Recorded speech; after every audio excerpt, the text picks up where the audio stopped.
Hi, welcome to my video blog, week number 14.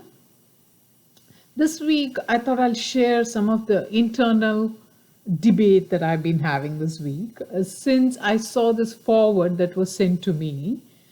And this forward is about Iceland declaring religion as a form of mental illness. And this took me by shock, and I was amused by it. And and this started this internal dialogue, and I thought I will share with you and the conclusions that I came in my mind. So I'm going to read about this forward. It says Iceland's Prime Minister Andrew Carnard not only immediately signed the decree, but is having a full-throated defense of why religion is a psychological disorder. It is amusing, right?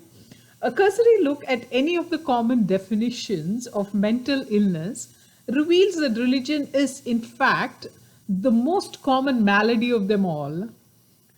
Look at any recent convert. It's plain to friends and family the poor soul in question is suffering from emotional disturbances and impaired functioning. Have you been to the Creation Museum in the United States? If that place isn't a hotbed for disordered thinking, common to those inflicted with schizophrenia, I don't know what is.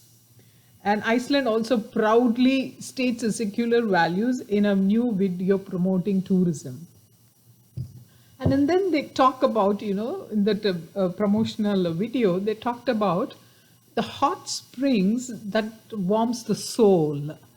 I'm glad that at least they accept that we have a soul, and but this triggered this internal dialogue within me.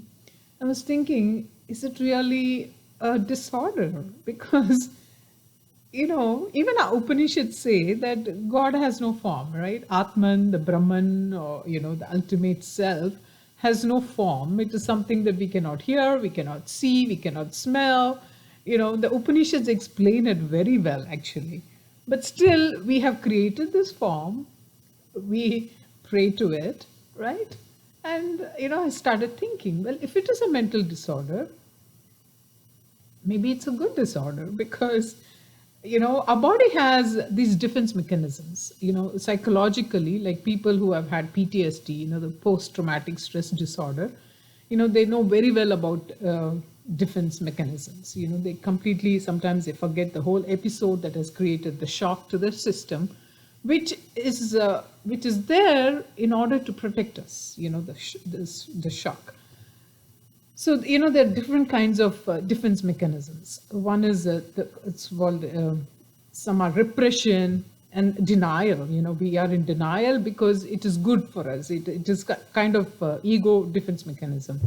Some is projection. Some, we project our thoughts that can hurt us to another person. That is very common. And displacement. This is, when we are angry with somebody, like at workplace, we cannot take out our anger on this person because it's bad, it's going to hurt us. So we come home and we take it out on somebody. And regression, that's a very common defense mechanism, because, when we are anxiety, when we're filled with anxiety, like sucking thumb and going back to some childhood behaviors is very common.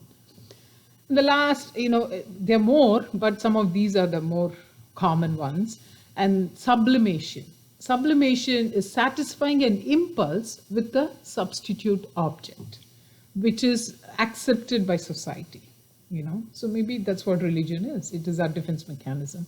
But what is wrong with that? If it is helping me, it is protecting me, and it is putting me on the right path, and it's not hurting anybody, I thought that's a good defense mechanism to have, and that's a good mental illness to have. But I thought, it is something. But one thing we need to remember is, whatever it is, whatever we are following, I think we need to understand it, we need to study it, we need to make sure that what we are doing is the right thing for us and for society in general. And as long as it's not hurting anybody, I think I'm happy with my present mental disorder. So those are my thoughts for this week, and I thought I'll share them with you. And thank you for listening as usual. And stay positive, stay healthy, and stay safe. And I will see you next week. Thank you.